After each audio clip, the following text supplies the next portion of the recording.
তিন দিন ধরে বিদ্যুৎ বিচ্ছিন্ন সীমান্তবর্তী বানপুর প্রাথমিক স্বাস্থ্য কেন্দ্র নদিয়ার কৃষ্ণগঞ্জে। হাসপাতাল এমন একটি গুরুত্বপূর্ণ কেন্দ্র যেখানে বিদ্যুৎ সরবরাহ সব সময় সচল রাখা অত্যন্ত জরুরি।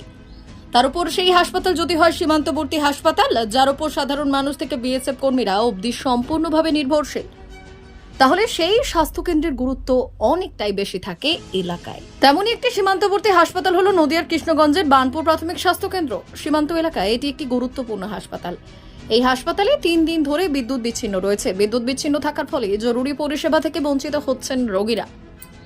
সদ্যজাতে জন্মানোর পর দেওয়া ভ্যাকসিন, ছোট বড় বিভিন্ন বয়সের অসুস্থ রোগীদের গ্যাস দেওয়া সম্ভব হচ্ছে না। ফলে অসুস্থ রোগীকে এই হাসপাতাল থেকে 10 থেকে 12 কিলোমিটার দূরে কৃষ্ণগঞ্জ গ্রামীণ হাসপাতালে আসতে হচ্ছে, যা কিনা সীমান্তবর্তী এলাকায় রোগীদের রাতের বেলায় অনেকটাই অসুবিধার সম্মুখীন হতে হয়। সীমান্ত লাগোয়া গ্রামগুলিতে এমনিতেই রাতের বেলায় বাড়ি থেকে খুব একটা মানুষ বের হয়, সেই জন্য যানবাহন সেরকম ভাবে পাওয়া যায় না। ফলে জীবনদায়ী গ্যাস ও ওষুধ এখানকার মানুষের যে কতটা প্রয়োজন তা না দেখলে বোঝা যাবে না সীমান্তের মানুষদের যন্ত্রণা। হাসপাতালে সব রকম পরিষেবা চালু থাকলেও বিদ্যুৎ না থাকায় সবই আজ অচল হয়ে রয়েছে।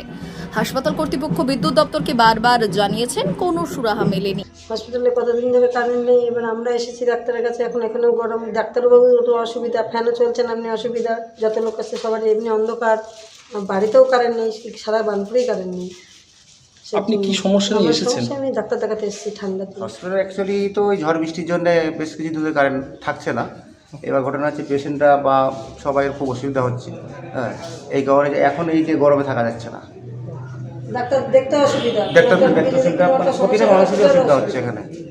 আপনি কি সমস্যা নিয়ে এসেছেন? আমি আমার পায়ে চোট হয়েছে, তার জন্য এসেছি। আচ্ছা আচ্ছা, খুবই অসুবিধার মধ্যে পড়ে আছে। তো অসুবিধার মধ্যে তো আছি না। একটু হাওয়া হলেই বিদ্যুৎ চলে যায় এখানে। সমস্যাটা কি হচ্ছে? সমস্যাটা ভোগান্তি হচ্ছে সাধারণ মানুষের। হসপিটালে নানা রকম ভ্যাকসিন আছে, সব নষ্ট হচ্ছে। কি সমস্যায় রোগীরা আসছে, পরিষেবা পাচ্ছে ঠিক মতো, এটা বলতে পারবেন?